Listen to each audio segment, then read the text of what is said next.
እኔ አላምንም። እንዴት ነሽ? በእናትሽ እራት ልጋብዝሽ። እሺ በይ። ጭራሽ ኧረ ምን ችግር አለው? አንዴ አትፈቅድልኝም? ከምን አገባኝ? መሄድ ከፈለግሽ ሂጂ። እኔ መች መሄድ ፈልጋለሁ አልኩ። ያመሃል እንዴ አንተ? ምን ለምንድን ነው አሳልፈህ የምትሰጠኝ? ምንድን ነው አሳልፈህ ምናምን? ተለምዶ ነገር የሚለው ወይ ቁጥርሽን ሰጥተሽው ተደዋላችሁ ለምን አትገናኙ? አባት አንደኛ እኔ ከሱ ጋር ሆኜ እራት ልጋብዝሽ ብለህ መጠየቅ አልነበረብህም። ሁለተኛ ነገር ደግሞ እኮ ስለዚህ እኔ ልሂድልሽ አይደለ? እኔ ልሂድልሽ ከኔ ጋር መሆኑ ነው የደበረሽ? እኔ እንደዛ አላልኩኝም እኮ ከኔ ጋር መሆኑ እኮ ነው የደበረሽ። ግልጽ እኮ ነው ብሩክ። አሁን እዚህ ጋር እንደዚህ የምናወራበት ሰዓት ነው? የት ነው የምትሄደው? አገባኝም። ከፈለክ ከሱ ጋር ሂጂ። እንዴ እኔ ሄዳለሁ ብያለሁ እንዴ እኮ አንተ ነው የጠራኸኝ። እኔ እሱን ብዬ ነው እሱ ያለ ምናምን አልሽኝ አይደል? እኔ እሱን ብዬ ነው ወይ መጣሁት። ሰላም ሰላም፣ ውድና የተከበራችሁ ቤተሰቦቻችን እንዴት ናችሁ? ነው ያለው ፈጣሪ ይመስገን። እየተፈጠረ ባለው ነገር ብዙዎቻችሁ እያዘናችሁ ምናምን አለና እኔ ምንም ማድረግ አልችልም። ኦሬዲ ወስኛለሁኝ ማለት በድንጋጤም በምንም ብቻ የሆነ በንዴትም የወሰንኩት ነገር ነበር እና ችግር ያመጣው ይሄ ነገር ነው አይደል?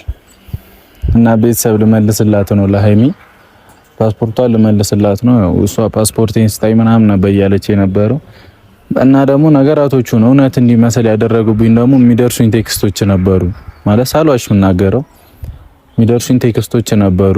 እንወስዳታለን ብቻ ተውት።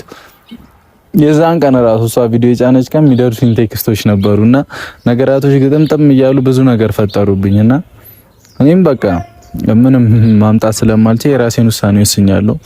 እኔ በጣም ችኩል ነኝ አውቃለሁ። በጣም ቸኩላለሁ፣ ወስናለሁኝ። ብዙ ነገሮችም ይበላሹብኛል አውቃለሁ። ግን ደግሞ የሆነ በጣም ስለምናደር ነው። በጣም ከምወደው ሰው ከመሳሳለት ሰው የሆነ ነገር እንዲህ ማይሆን ነገር ሲፈጠር እቸኩላለሁ። በቃ በጣም ስለምናደድ ማለት ነው። ምክንያቱም እንዴት ነው የሚሰጣቸውን ቦታ ይሰጡኝም እላለሁኝና በላይፌ ደግሞ የተማርኩት እናንተ የምታረጉት ማለት የፈለገ ለሰው ብታደርጉ ምንም ቢሆን ከሰው ምንም አትጠብቁ። በእውነት ሃይሚን አይደለም ግን ሪል ያለ ነገር ነው ይሄ። እኔን እየጎዳኝ ያለው ይሄ ባህሪ ነው። አይ ቲንክ አይደለ የሆነ ነገር ስታደርጉ ማለት መስዋዕትነትም ስትከፍሉ እንዴት ለኔ እንዲሆኝለት እንደሚባል ነገር የለም። በቃ ህይወት ነው። ሰውም ሰው ነው።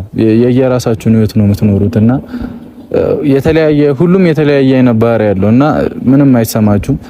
ዛሬ ሃይሚን ጠርቻታለሁና ፓስፖርቷን መልስላታለሁ እየተባልኩት ያለው ነገር አለ። እሱ እኔ እርግጠኛ ሳልሆን ሃይሚ መናገር አልፈልግምና ብዙ ነገር እየደረሰኝ ነው። ሜቢ እኛን ለማለያየትም ሊሆን ይችላል፣ እኔና ሃይሚንም ለማለያየት ሊሆን ይችላል።